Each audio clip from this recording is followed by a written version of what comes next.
Thank you very much, brother, for taking out time to answer my questions. Really, really do appreciate it. May Allah subhanahu wa ta'ala bless you with happiness, wealth, and health, and accept all your du'as, inshallah. Ameen. So, the questions are the following. What does the topic grief mean to your religion? Question 2. Does your religion believe in life after death? Question 3. How does your religion do their funerals? How do they perform the funerals? Question 4. Is how is the upbringing of your religion, like the upbringing of the children? Question 5.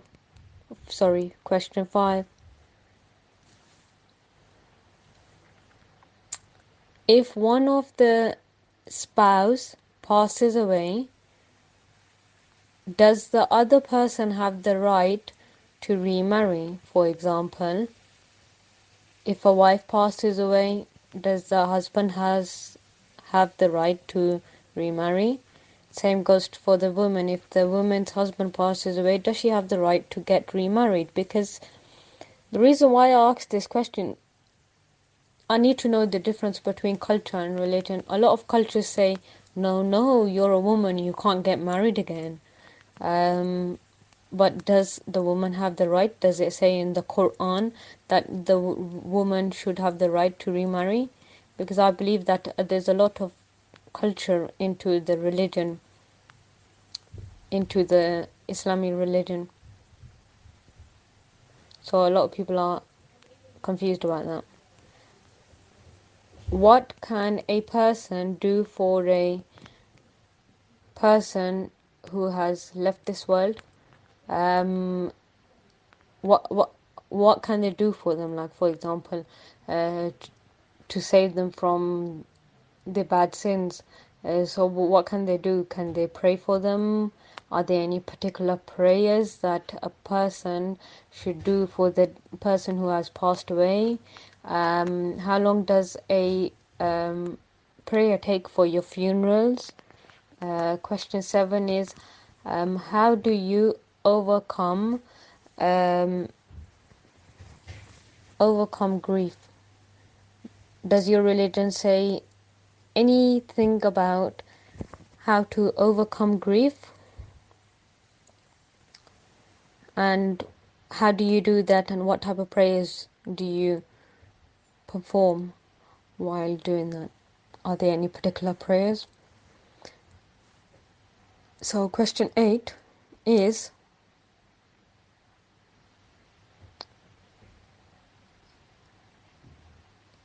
marriages.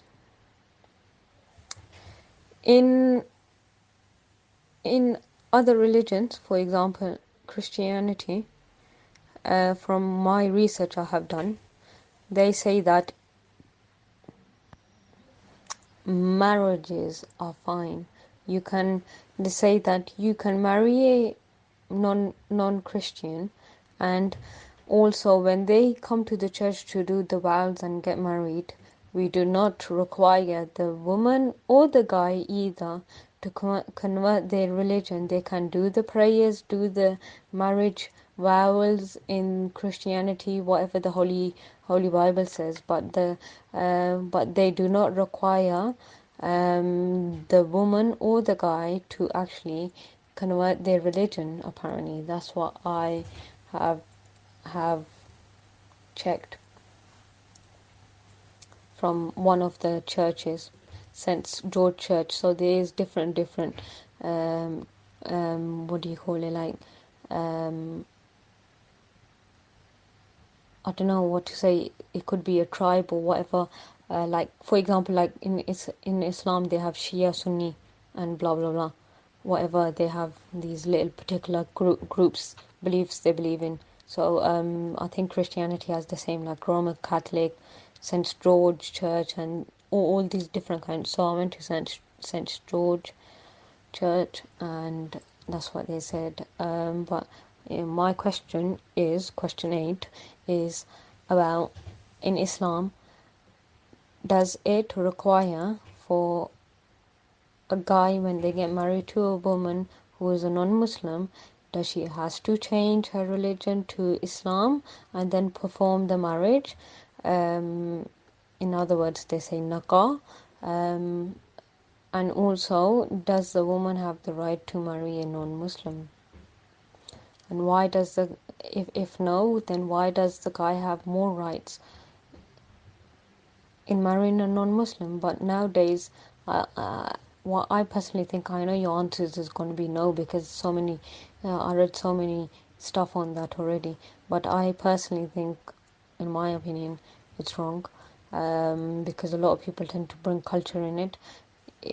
Like other religion, like in Jewishism, Christianity, they are happy to take on any woman or guy into the marriage, do their vows and stuff, and just send them home after the marriage is done. And they don't force the woman who is a non-Christian, non-Jewish to convert in Judaism or Christianity, or a non man to convert into Christianity or Judaism. So they don't force that. But why in Islam, I feel in Islam they force that upon a woman to convert, and also they force that upon women that they can't marry a non-Muslim. And I think that is personally ridiculous. And I think they shouldn't do that, because to be honest, I think there's a lot of culture and stupid man-made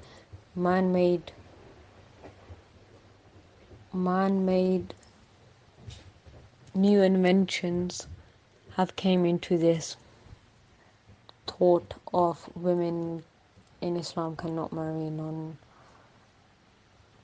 non-Muslim guy. It's bloody ridiculous. I think it's just ridiculous.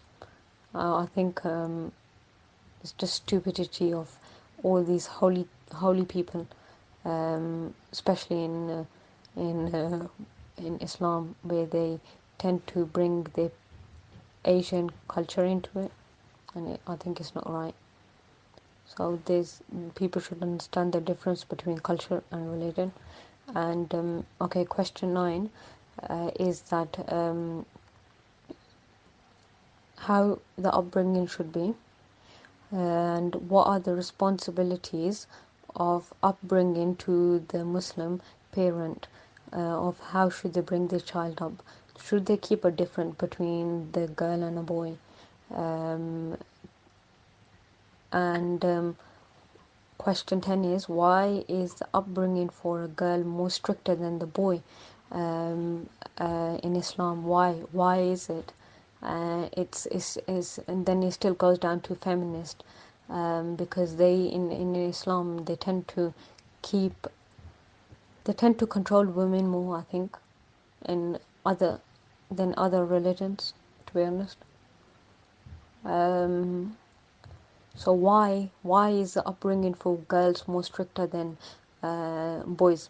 And also, why do people bring in their culture into it? For example, the Pakistani culture, they tend to bring in, oh my God, if a girl is born, oh my God, we have so many responsibility, educate her, marriage her, what if she gets divorced? And all this stupidity, mentality, man-made mentality comes to their head when they see a girl born, basically. I know what I'm aware of, what I have knowledge in, that in Islam it does say that. I think it's all the stupidity, these mosque people, all these bad guys in Islam, they tend to bring in their stupidity, cultural, man-made, man-controlling thoughts into the religion of Islam towards women, and it's stupid. I think they need to get the acts right together. To be honest, they're all just like controlling, basically. So basically, when they when they say that in the Quran, what I have read, it says educate your girl more than your son, right? In other words, short terms into short sentences. End of. It says educate your daughter more than your son. The reason why it says that, in my personal view, is that the reason why they say educate your girl more is because if she goes to she goes and gets married, 101 things could happen in that marriage. She could probably get divorced. At least she has her education to back her up, so she can go work. If her husband dies, at least she has her education to go and work. It does. I think in Islam, it does not mean that women cannot work at all. They should stay in home and wear that hijab and all that, and don't enter the world outside and do not work. Men are supposed to work. That's not equal. This is not equal between men and women. And I think Islam, it does say men and women are all equal, and it says it in every religion, to be honest. And I think it's the mentality of people, mentality of men, mentality of these stupid cultural thoughts where they bring into it.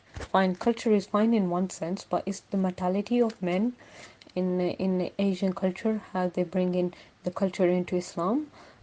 It's a bit stupid. I think they need to get the facts right together first of all.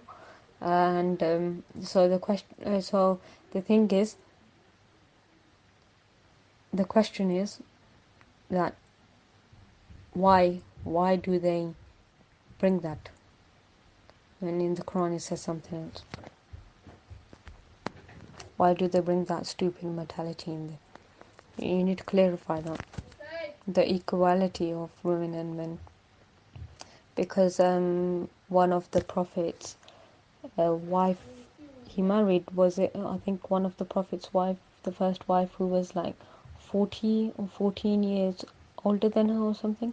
She was 40 and he was 25, and that he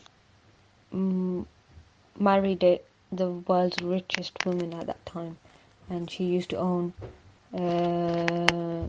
so many businesses, right?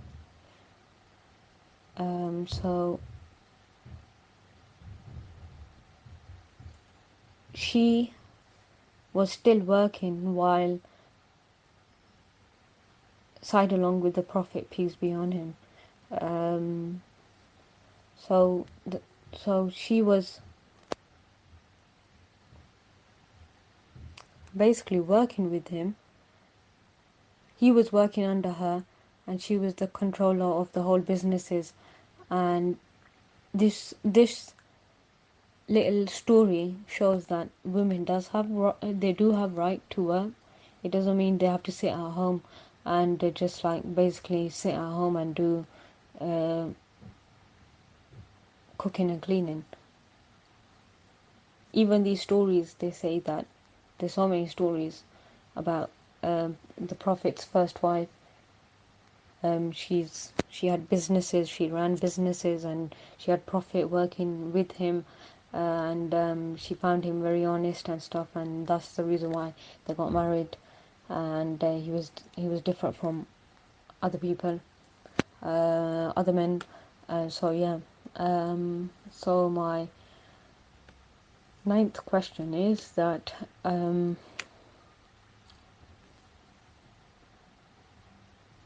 what is the difference between men and women's right? 10th question is the upbringing of your children. In Asian culture, they tend to think, yeah, make as many as children you can, basically, because to build their little family, and I don't know, the stupid mentality, like the build to grow the religion and everything like that. what I'm aware of in the Quran, it says you rather, I think you rather have 2 children who are raised properly than having 20 children. So why, why, why, why, and what is the difference between this mentality of having 20 children than just having 2 children? And the upbringing is more important. Is the upbringing more important than having children, or or are both of them in Islam, are they important? Or what is the answer to the question? Is it important to have a better upbringing, or is it important to keep making children, having children basically? Question 11 is we're going back to funerals.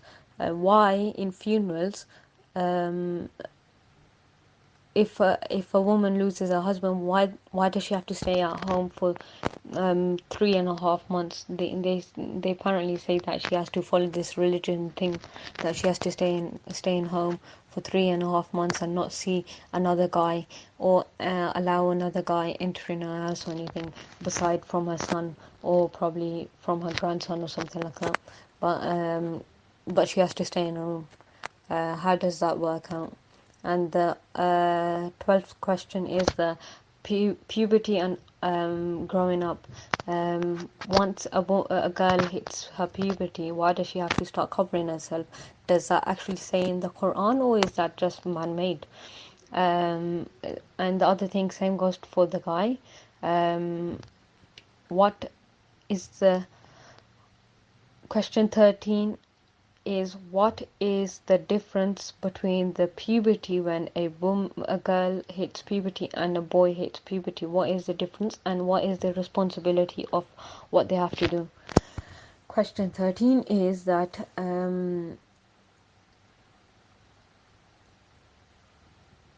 it goes back to the question of funerals. Why does a woman, if she gets divorced, why does she have to have that little sentence, staying in the house for 3 months? And even if she gets divorced, she has to stay 3 months in the house. Even her husband passes away, she has to stay in the house for 3 months. Is this man-made thought, or is it actually, does it actually say in the Quran? What does the religion of Islam mean, and why does the woman have this must to this, staying in the house for 3 months? Why does she have this little trial? I would personally say, why does she have to have this prison sentence, stayed in the house for 3 months? If she's divorced, if she loses her husband, if she's a widow, she still has to stay 3 months. Why does she have to do this? Why does she have to do this little sentence for 3 months? And question 14 is, when when when a woman has given birth, after that childbirth, the delivery of the child after 9 months, or probably 8 or 7, um, why does the mother have to stay in the house for 3 months and 14 days with the child? Because what I'm aware of, that they say that a mother should stay with the child 3 months and 14 days with the child in the house. Why is that? Number 15 is,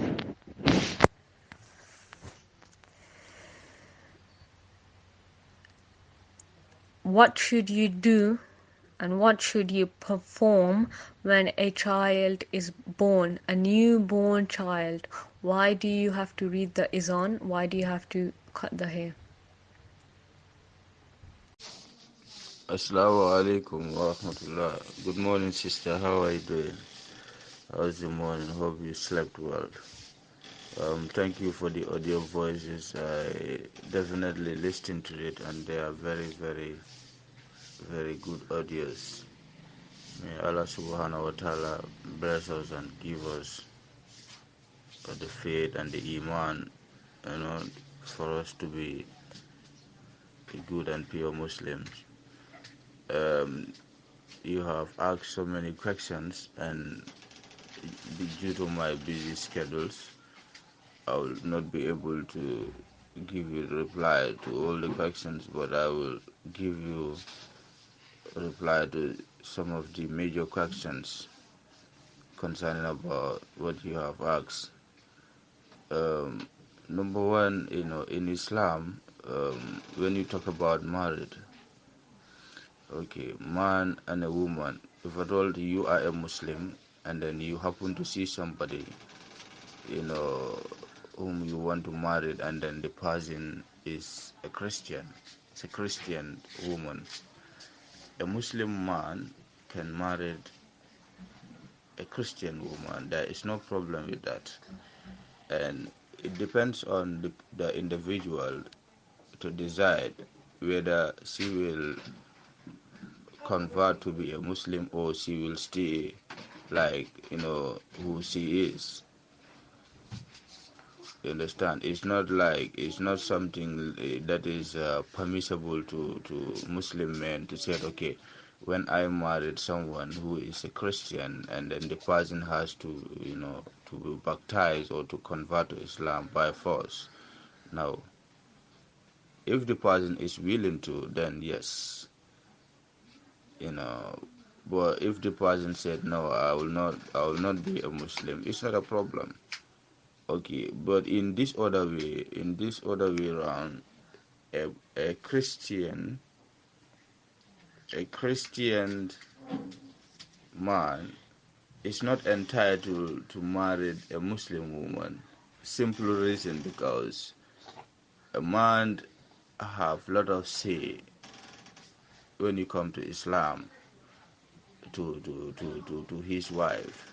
In a household, the man is the head. So sometimes, though they all make decisions, but the incumbent person in the household is a man. So for that being the case, Islam is saying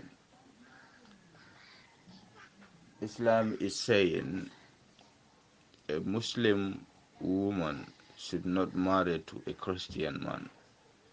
Simply because when they have siblings, when they have children, maybe those children will not be able to be Muslims. They will be Christians or whatsoever. So that is the answer to that question. And the other question is, how do we upbring our children? We upbring our children, our family, like the way our Prophet, peace be upon him, give us the teachings of Islam. So when you follow the footsteps of the Prophet Muhammad sallallahu alaihi wasallam, he has mentioned everything: how to upbring our children, how to upbring our family. It should all go in line with the Islam teachings. That is, be faithful and be sincere and polite to each and every individual.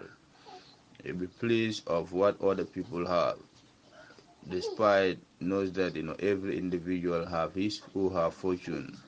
What you don't get, knows that you don't have it. If somebody have, and then you just pray for that individual, and so many things, so many things.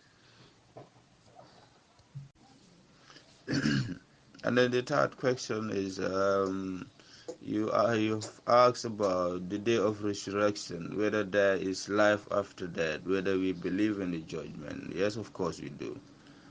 Every individual, nobody is born to be immortal. We are all mortal. One day or the other, you must answer to God, either by hook or hook. There is no doubt about that. And then be a Muslim. As a pure Muslim, you should have this iman in you, that you have to believe in the day of resurrection. That's when you die, a day will come, you all be wake up, and then and every individual must be prepared, fully prepared for whatever you have done in this world. Every Muslim have this iman and this faith and this belief that there is a day of resurrection. There's a judgment day.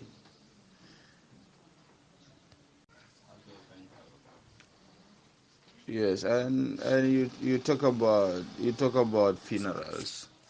In Islam, our funeral, we do funeral like just as I told you. We do everything through the teaching of our Prophet, beloved Prophet Muhammad Sallallahu Alaihi Wasallam. When someone dies, it's different from other religion, like Christianity, Hinduism, and Buddhism, and other sets of religion. In Islam, if someone passed away, we don't waste a lot of time, because we understand that the soul is no more there. So that's the most important thing. If the soul is not there, why are you wasting time? And then if somebody deceased, the person is always in a haste to go to his or her grave. It's always, because the grave is always calling that individual. So it's very, very important, and it's very paramount. If somebody passed away, you make sure that you put that person in rest, maybe that particular day, depending on the person condition. Because some people, when they passed away, they can stay, even if you don't take them to mortuary, but they can stay for hours. So if you understand that the person can stay long, you can do the burial the same day, and then it has to be, go in line with our Prophet, peace be upon him, that you have to do the purification bath, wash the individual, and then try to put some clothes on him, tidy it up, and then do your prayers in Islam, and then take the individual to the graveyard, and then you do it as the way it's supposed to. Yeah, but because I witnessed and I observed in other religion, when somebody passed away, the person has to stay for weeks and weeks and weeks, and then they have to put very nice clothes in someone who is going inside a grave, and at the end of his life, is going to be insects are going to be feeding on him. Why are you trying to decorate that individual with very nice and expensive clothes and then put the person in his grave? It doesn't make sense. So that's why in Islam, it condemned that. When somebody passed away, do your prayers, wash the individual, put her in her coffin or in his coffin, take her to the graveyard, and then you do your funeral. Yeah, in a very, very generous and civilized manner. Another question, like if somebody husband or wife passed away, and is it possible that person to get married? I said yes. For instance, as a woman, you married for years and then later your husband died or passed away. Yes, you are entitled to marry in Islam. It depends on the person dead, because sometimes when your husband passed away, you cannot go to people you said, okay, I want you to marry me.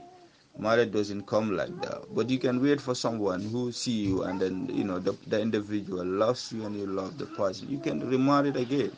It's normal in Islam. Likewise, both man and a woman. Yes, it's not like if your husband is late and then you cannot marry anymore. No, that's not in Islam. Islam is fair. It's a very fair religion, and it makes things to people very easy, to practice it. It's just people, make things hectic for themselves. But the teaching of Islam is very, very, very, very, very simple. And if you follow according to the footsteps, according to the rules and regulation, you will see yourself in Jannah, inshallah.